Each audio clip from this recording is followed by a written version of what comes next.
When you think about the golden age of the Xbox 360, first-person shooters were everywhere.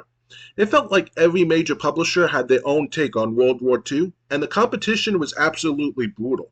Right in the middle of that crowded battlefield came Medal of Honor Airborne, a game that didn't just try to keep up, it tried to do something genuinely different. But now that we're sitting here in 2026, nearly 2 decades later, the question isn't what it tried to do back then. The question is whether or not it's still worth your time today. The first thing you notice when you boot up Medal of Honor Airborne is that it immediately separates itself from the pack with its core mechanic. Every mission begins in the sky, not on the ground. You're not walking into a scripted sequence or being pushed down a narrow corridor. Instead, you're jumping out of a plane, parachuting into a war zone, and choosing where you want to land. That one design decision completely changes the structure of the game. You can drop in close to your objective and risk immediate combat, or land further away and take a more strategic approach. Even in 2026, that level of freedom still feels refreshing, especially when compared to modern shooters that often lean heavily into scripted cinematic moments. And that's really where Airborne earns a lot of respect. It had ambition. Each mission is built like a semi-open sandbox, giving you multiple objectives that you can tackle in different orders. You're not constantly being told exactly where to go or how to approach a situation. Instead, the game trusts you to figure it out. That design philosophy gives the game a level of replayability that many shooters from that era, and even today, don't always have. Dropping into the same mission from a different angle can lead to completely different encounters, and that unpredictability adds a layer of depth that keeps things interesting longer than you might expect. But here's the reality. Once the novelty of parachuting wears off, the cracks start to show. The mission design, while open-ended, can sometimes feel a little too empty. There are stretches where you're just running across large areas without much happening, and that downtime can hurt the pacing. Instead of feeling like a dynamic battlefield, parts of the game can feel oddly quiet, almost like something is missing. And when the action does pick up, it doesn't always feel as polished as you'd want it to. Gunplay is one of the biggest areas where the game shows its age. On paper, the weapon progression system is a great idea. The more you use a weapon, the more it improves. Better accuracy, reduced recoil, and overall better performance. It encourages you to stick with a loadout and master it over time. But in practice, the early stages of that progression can be frustrating.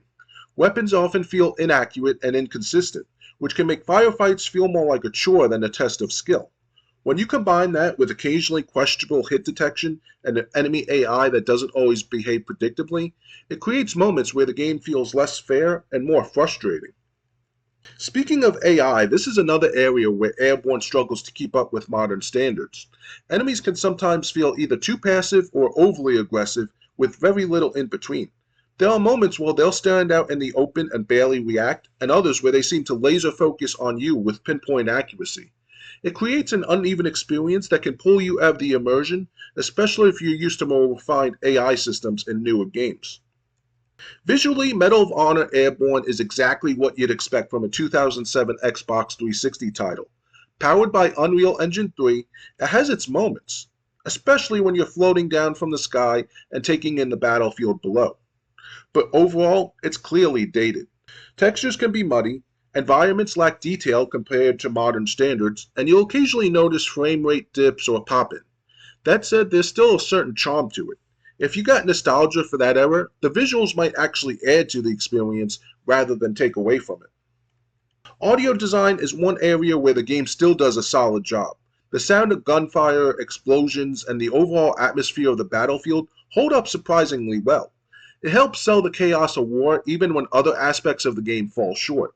The soundtrack, while not necessarily memorable, does its job in setting the tone without getting in the way. Now, let's talk about content, because this is where Airborne might lose a lot of modern players. The campaign is short, really short. You're looking at around 6 missions total, and depending on how you play, you can finish the entire game in a single weekend. Yes, the open-ended design adds some replay value, but for a lot of players, that won't be enough to justify coming back multiple times. And then there's the multiplayer, which at one point added a lot of value to the package. Unfortunately, in 2026, it's essentially non-existent. Finding matches is incredibly difficult, if not impossible, which means you're left with a single-player experience that, while interesting, feels limited. What's fascinating about Medal of Honor Airborne is how it sits in gaming history. It came out at a time when the World War II shooter genre was starting to lose momentum, and instead of playing it safe, it tried to evolve the formula. In some ways, it succeeded. The parachute mechanic and open mission structure were genuinely innovative ideas that you can still see echoes of in modern game design, but in other ways, it fell short. The execution didn't fully match the ambition, and that's something that becomes even more noticeable when you revisit the game today. So, is it worth playing in 2026? The answer really comes down to what you value as a player. If you're someone who enjoys exploring the history of gaming and experiencing titles that try to push boundaries, then Medal of Honor Airborne is absolutely worth checking out. It's a unique take on the World War II shooter formula, and even with its flaws, there's something compelling about what it attempted to do. On the other hand, if you're looking for a polished, content rich shooter that feels modern and refined, this probably isn't going to scratch that itch.